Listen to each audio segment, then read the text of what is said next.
নমস্কার বন্ধুরা, welcome back to my channel Bangali special রান্না। আমি অনন্যা আজকে নিয়ে চলে এসেছি তোমাদের জন্য দারুণ মজাদার একটা রেসিপি, লিট্টি চিকেন।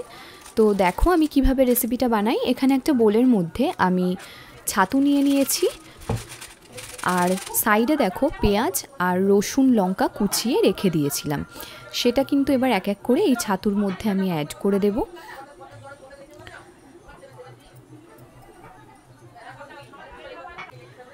এরপরে দিয়ে দিচ্ছি জোয়ানটা দিলে ছাতুর টেস্টটা সুন্দর আসে, সেই জন্য। এরপরে দিয়ে দিয়েছি স্বাদ মতো নুন আর একটা হাফ পাতিলেবুর রস। এর ফলে একটু টকটক ভাবটা থাকে। এর মধ্যে তোমরা কিন্তু আচারও ব্যবহার করতে পারো। যেহেতু আমার কাছে আচার ছিল না, সেই জন্য কিন্তু আমি একটু লেবু দিয়ে দিয়েছি আর 1 চামচ সরিষার তেল দিয়ে এটাকে কিন্তু ভালো করে আগে মিক্সড করে নেব ছাতুটার সঙ্গে। ছাতুগুলো যেন ডলা পেকে না যায় সেই দিকে একটু খেয়াল রাখতে হবে। লিট্টি আমাদের অনেকেরই পছন্দের একটা খাবার, আমাদেরও ভীষণ ভালো লাগে এই লিট্টি খেতে। তো আমি বাড়িতে যেভাবে বানাই আমি সেভাবেই আজকে তোমাদের সঙ্গে একটু শেয়ার করলাম। এবারে দেখো ছাতুটার মধ্যে কিন্তু অল্প অল্প করে জল ছিটিয়ে ছিটিয়ে ছাতুটাকে একটু মাখতে হবে। খুব বেশি কিন্তু মেখে ফেললে হবে না, এরকম ঝুরঝুরো থাকবে, তবেই কিন্তু লিট্টিটা খেতে সুন্দর হবে। আর সবথেকে মেন আইটেমই হচ্ছে এই ছাতুর পুরটা। ছাতুর পুর যত সুন্দর হবে লিট্টিটা কিন্তু খেতে ততটাই ভালো লাগবে। আমার কিন্তু ছাতুটা রেডি হয়ে গেছে পুরটা। এরপরে দেখো একটা বাটির মধ্যে আমি আটা নিয়ে নিয়েছি। এখানে কিন্তু ময়দা ইউজ করা যাবে না, লিট্টিটা কিন্তু পুরোটাই আটা দিয়েই হয়। এইবারে দেখো আটার মধ্যে দিয়ে দিয়েছি পরিমাণ মতো নুন, দিয়ে আটাটাকে কিন্তু খুব ভালো করে মেখে নেব। ভালো করে নরম করে মাখতে হবে আর অনেকক্ষণ ধরে ঠাসতে হবে যাতে আটাটা সফট হয়। এর ফলে লিট্টিটা খেতেও সুন্দর হবে আর সাইডগুলো খুব ভালোভাবে ফুলবে। আমি দেখো অল্প অল্প করে জল দিয়ে দিয়ে কিন্তু আটাটাকে খুব ভালো করে মেখে নিচ্ছি। আমার কিন্তু আটাটা মেখে নেওয়া কমপ্লিট হয়ে গেছে। এবারে আমি যেরকম সাইজের আমি লিট্টি বানাবো সেরকম আমি লেচি কেটে নিয়েছি। এবার তোমাদেরকে আমি দেখাবো যে কিভাবে আমি লিট্টিটাকে বানাবো। একটা এরকম বাটি মতো করে নিতে হবে, আটাটার একটু বড় করে বাটিটা বানিয়ে নিতে হবে। মাঝখানটার মধ্যে যতটা পারবে ঠেসে ঠেসে পুর দিয়ে ছাতুটা দিতে হবে, যাতে মুখের মধ্যে ছাতুর পুরটা ভালোভাবে পড়ে। দোকানে তো এরমভাবে দেয় না, ওরা যতটা সম্ভব কম দিলে ভালো হয়, এই রকমই এই জায়গাটা দিও না।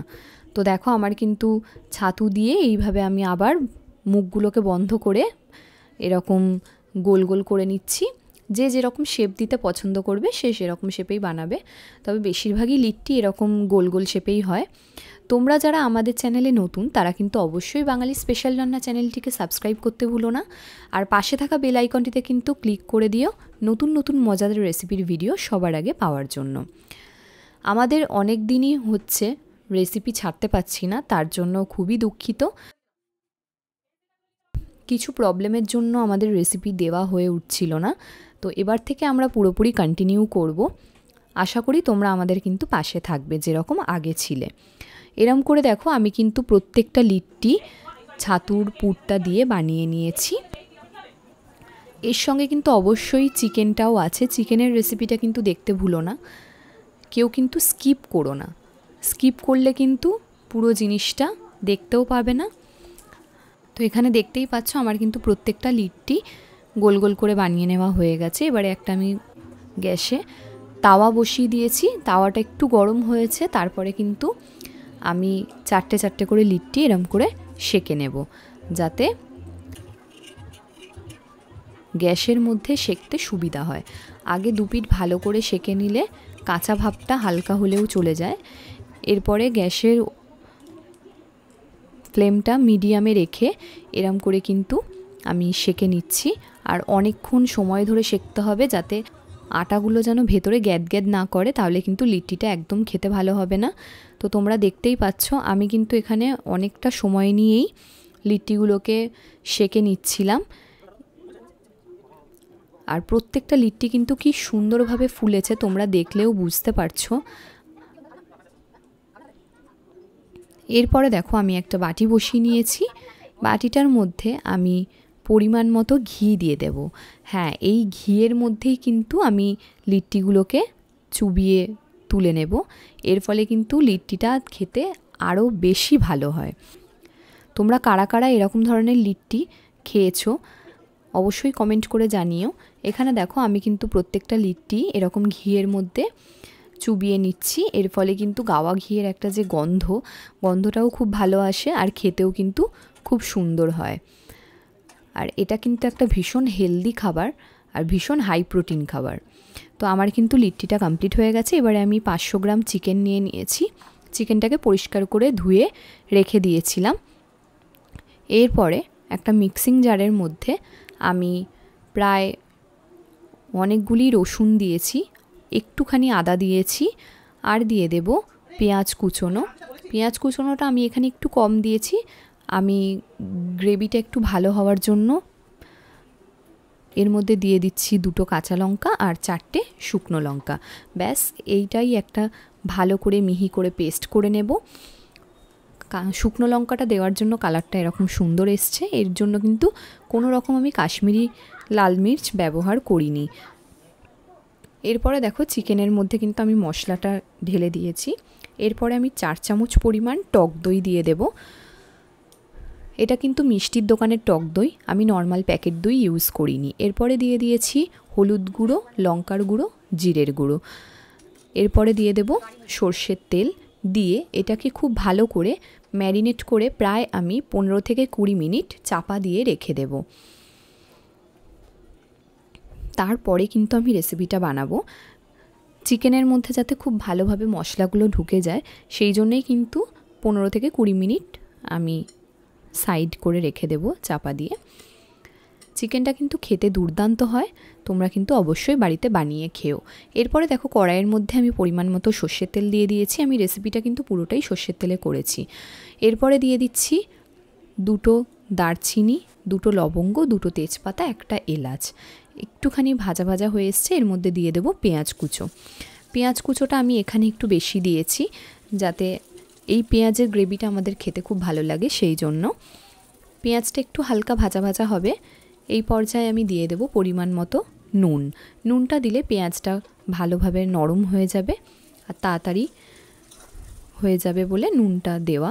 এর মধ্যে কিন্তু আমি টমেটো ইউজ করব না, যেহেতু আমি এখানে টক দই দিয়েছি সেই জন্য আর এখানে টমেটো ইউজ করিনি। এবারে দেখো পেঁয়াজটা কিন্তু হালকা ব্রাউন কালার চলে এসছে, তার মানে কিন্তু আমার পেঁয়াজটা ভাজা হয়ে গেছে। আমি কিন্তু এর থেকে বেশি আর পেঁয়াজটাকে ভাজবো না। এই পর্যায়ে আমি যেই চিকেনটা ম্যারিনেট করে রেখে দিয়েছিলাম সেটা কিন্তু এর মধ্যে অ্যাড করে দেব। অ্যাড করে দেওয়ার পরে আবারও ভালো করে মিক্সড করতে হবে। এবারে পুরোটাই হবে কষানোর ওপরে রান্নাটা। যত ভালোভাবে এখানে কষানো যায় মাংসটাকে কম আছে, তাহলে কিন্তু খেতে চিকেনটা দুর্দান্ত হবে। আর আমরা তো চিকেন খেতে ভীষণই ভালোবাসি। এইভাবে বানিয়ে যদি বাড়িতে খাওয়া যায় তাহলে কিন্তু আর দোকানে যেতে হয় না। এবারে দেখো আমি 5 মিনিট পর চাপা দিয়ে রেখে দিয়েছিলাম 5 মিনিট মতো। তারপরে চাপা খুলে দেখো তেলটা কিন্তু ওপরে ছেড়ে গেছে। আমি এর মধ্যে দিয়ে দিয়েছি গরম মশলা গুঁড়ো। গরম মশলা গুঁড়ো দিয়ে আবারও কিন্তু ভালো করে কষিয়ে নেব। আমি কিন্তু এখানে জল ইউজ করব না, আগে ভালো করে কষিয়ে নেব। এখনই দেখো খেতে কি লোভনীয় লাগছে আর সত্যিই খেতে খুব ভালো হয়েছিল। তোমরা কিন্তু বাড়িতে একবার ট্রাই করে দেখো এই লিট্টি চিকেন রেসিপিটা। এরপরে দেখো আমি গ্যাসের ওভেনটা বন্ধ করে দিয়েছি। গ্যাসটাকে বন্ধ করে দিয়ে আমি এর মধ্যে দুধ দিয়ে দিয়েছি। হ্যাঁ, আমি যে একটু আগেই বললাম আমি কিন্তু এখানে জল ইউজ করিনি, আমি দুধ দিয়েছি। দুধটা যাতে কেটে না যায়, মানে ছানা কেটে না যায়, সেই জন্য কিন্তু গ্যাসের ফ্লেমটা আমি বন্ধ করে তারপরে দিয়েছিলাম। এরপরে দেখো গ্যাসের ফ্লেমটা আমি চালিয়েও দিয়েছি। এবার আস্তে আস্তে আবারও 5 মিনিটের জন্য ঢাকা দিয়ে দিলাম যাতে ফুটতে পারে। 5 মিনিট পরে দেখো 4টে কি 5টা কাঁচা লঙ্কা আমি চিড়ে এর ওপর থেকে দিয়ে দিলাম। কাঁচা লঙ্কার যে ফ্লেভারটা সেটা কিন্তু এই চিকেনে খুব ভালো লাগে। আর লিট্টি এই চিকেনের সঙ্গেই খেলে বেশি টেস্টি লাগে, ওই জন্য চিকেনটা এইভাবেই বানিয়েছি। আশা করি তোমাদেরও ভালো লাগবে। এবারে দেখো আবারও আমি 2 মিনিটের মতো চাপা দিয়ে রেখে দিয়েছিলাম। তো এর থেকে বেশি গ্রেভি আমি আর কমাবো না, কারণ এই গ্রেভিটা দরকার লিট্টিটা দিয়ে খেতে গেলে।